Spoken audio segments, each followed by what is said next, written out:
बिस्मिल्लाहिर्रहमानिर्रहीम। अस्सलाम वालेकुम। उंदलस न्यूज़ के साथ मैं हूं वजी हाज़री। उंदलस न्यूज़ में खुश आमदीद। शेखुपुरा से देखते हैं ये रिपोर्ट। शेखुपुरा चिंची रिक्शों की भरमार, चौक गलियों और मरकजी शहरों पर पैदल चलने वाले भी मुहाल और ट्रैफिक पुलिस बेबस दिखाई दे रही है।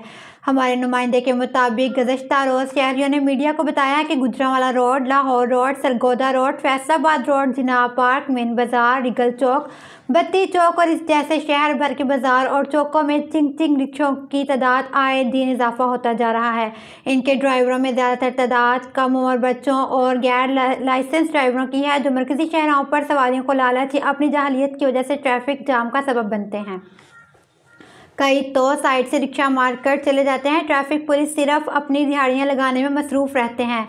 शहरियों ने ज़िला इंतज़ामिया से मुतालबा किया है कि चिंग रिक्शे के लिए बाकायदा लाइल अमल तैयार करें और इनके लिए अलग से स्टैंड बनाएं ताकि रास्तों की दुश्वारियों में इनका हिस्से का खात्मा हो सके।